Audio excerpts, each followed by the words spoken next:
Imagine, just for a second, that you were born into a billionaire's family. Not comfortable, not well off, a billionaire. The huge house, the staff, the connections, the bank account that doesn't flinch no matter what you spend. All of it handed to you before you could say your first word. Now ask yourself something odd. How would your life have actually gone? What would your mind have chewed on all day? What goals would even cross your mind if the whole question of money was settled before you learned to walk? And here's the question I keep circling back to. If you were that billionaire, what would you teach your own kids? Wanting your children to have it better than you did at their age is about as natural as instincts get. So what do the people at the very top actually hand down? Here's where it gets strange. Steve Jobs wouldn't let his kids use the iPad. Bill Gates didn't let his children own a phone until they were well into their teens. These are the exact people who built the devices the rest of us can't put down. So maybe they know something we don't. Stick with me, because near the end, there's one idea that genuinely changed how I think about all of this. And I don't say that lightly. When I started digging in, reading the interviews and the biographies, talking to people who have more money than they could ever spend, a strange pattern showed up. What these families teach their kids has almost nothing to do with money. From the outside, the approach looks backwards. It looks like it should turn out soft, lost, unmotivated adults. And yet, somehow, it's this exact approach that tends to produce the people who go on to build real wealth. So let's take it apart together, here on Brad Walker, and see what's actually going on underneath. Let me be honest about something first. When most people picture the children of the ultra-rich, they picture the same cartoon. Spoiled,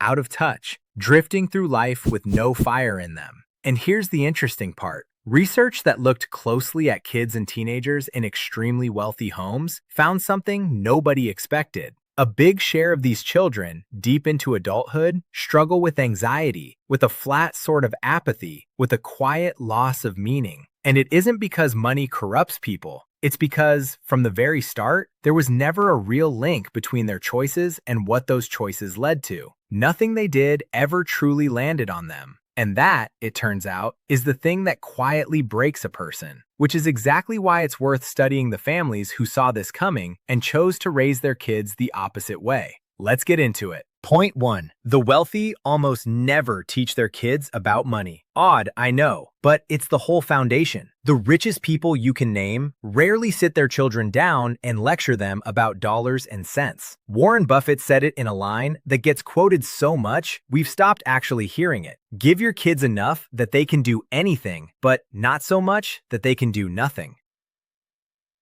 Sit with that for a second.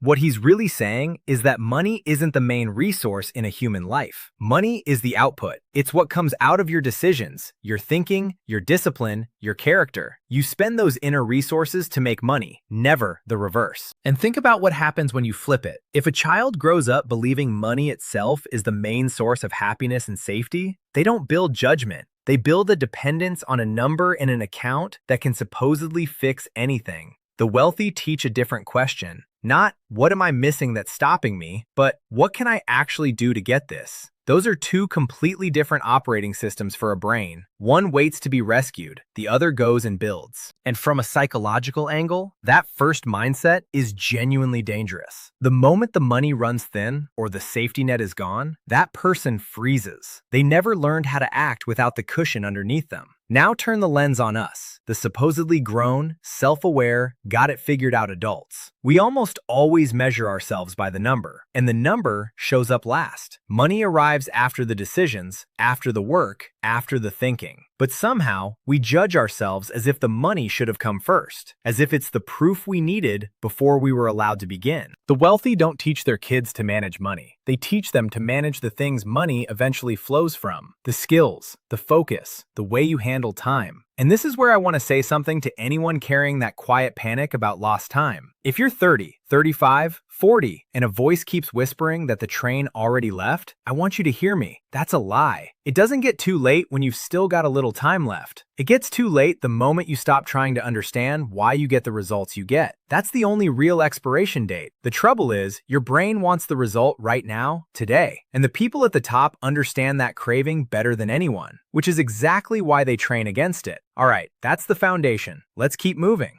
Point 2. And I'll warn you, this one isn't comfortable. It rubs against something in almost everyone, me included. But this is the idea that quietly separates the people who keep growing from the people who stay stuck for years. Here it is. The more directly you feel what your actions cause, the faster real responsibility forms inside you. Read that again. This isn't about cruelty. It's not about breaking a kid's spirit or being harsh for the sake of it. It's about something cleaner, a sharp, honest look at cause and effect. Elon Musk famously pulled his kids out of regular school and started one with no traditional grades, no tidy ranking of who's ahead and who's behind. Instead, there's a hard tie to outcomes. You either solve the problem or you don't. But here's the part that actually matters. And it's not the pass or fail. The real learning starts when the kids begin digging into why they got the result they got. What was I missing that kept me from solving it? Or, I solved it, but where did I burn time I could have saved? From a young age, they're trained to read cause and effect honestly. Psychologists call this learning through feedback. And your brain learns fastest right where a mistake isn't some abstract thing on a page, but something you feel in your body, in your emotions, in real discomfort. Let me give you a closer to home example. I once spent an evening talking with a man who'd built a serious company. A guy I'll just call Mike. 3 grown kids, all of them genuinely successful, all of them standing on their own. And everything he told me lined up with this exact idea. He never rushed in to save his kids from their own decisions. He never built them a greenhouse where nothing could go wrong. He taught them to make the call themselves, and then sit down afterward and study what came of it, good or bad. Every time they did that, they were building one specific muscle, the responsibility muscle. And what is responsibility, really? Cut away everything else, and it's one thing: the felt connection between your choice and your result. That's it. Here's a fact that should stop you cold. When a person never feels the fallout of their decisions, the brain quietly stops treating those decisions as important. The choices lose their weight. They get cheap. So the rescued children of wealthy parents often grow up, and it's not that they're lazy and not that they're irresponsible the way we usually mean it. They simply have no felt connection to reality. The wire between choice and result was never plugged in. And if you carry that over to your own life,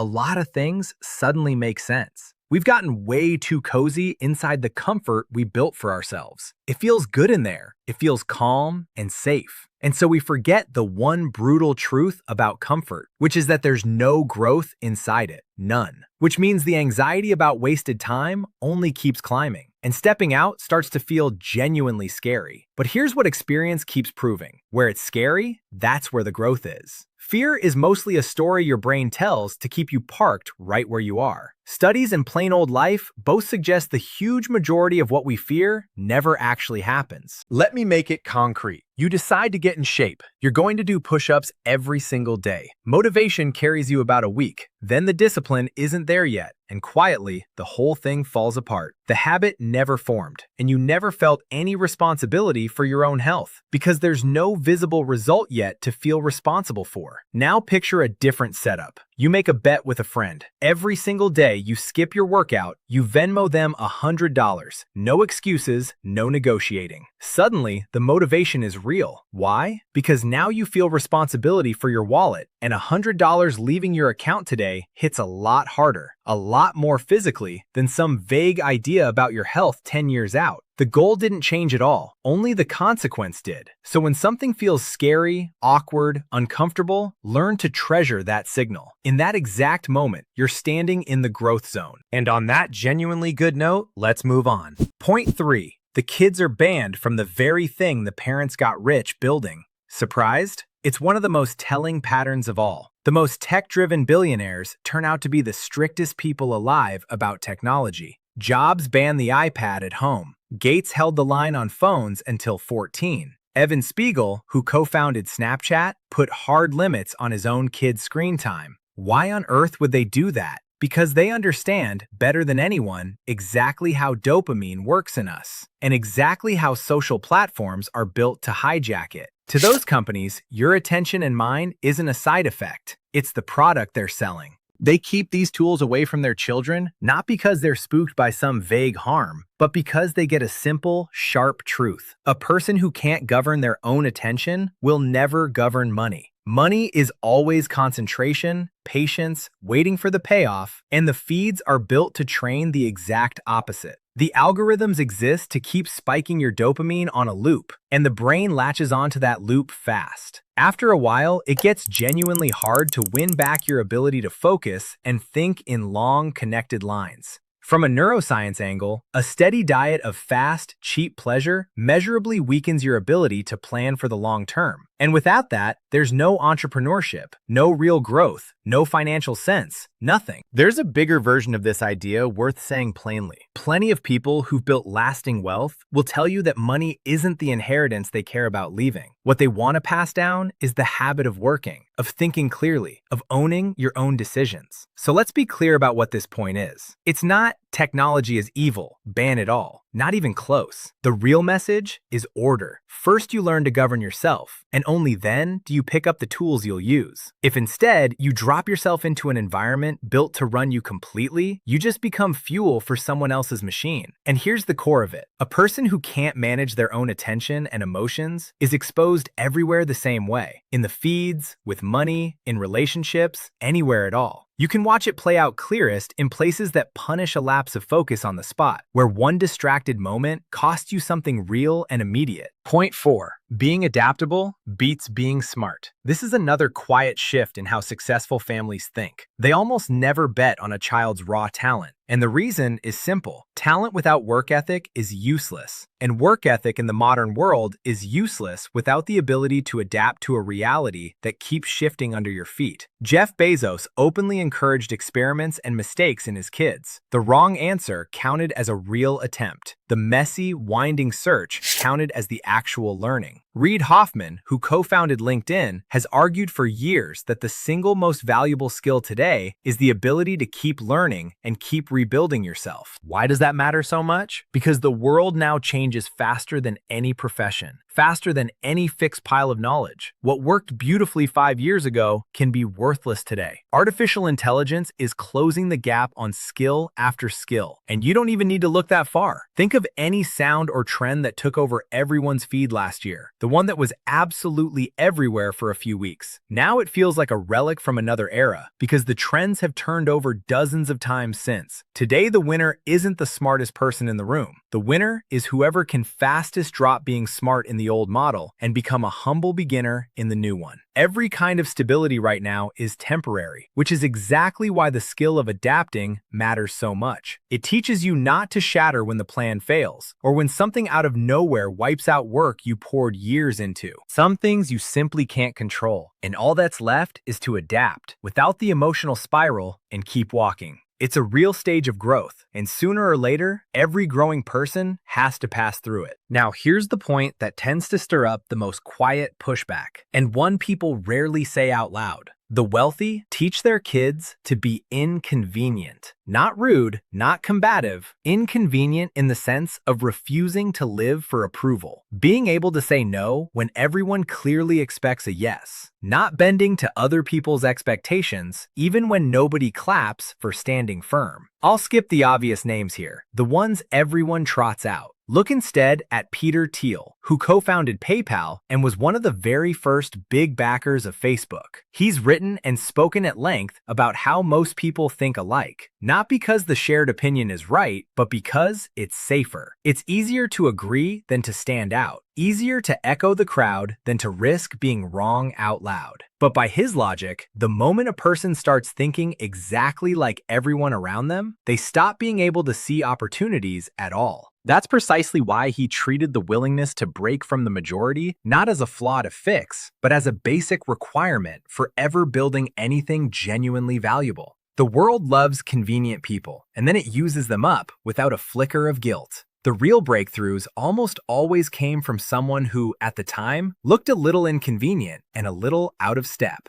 Before we close, I want to ask you something, and I genuinely want the answer in the comments. Of everything we walked through today, which point hit you hardest? And roughly what stage of life are you in right now? 20s, 30s, 40s, beyond? I ask because the idea that lands deepest tends to move with where you're standing. And I read these, it actually shapes what I dig into next. So tell me what you want me to break down after this. Now the last point, and the most interesting one, freedom. Is it a myth? Because on the surface, everything we've covered today sounds like the exact opposite of freedom. Limits, restrictions, responsibility, discomfort, heavy, almost scary words. So the honest question is, where's the freedom in any of this?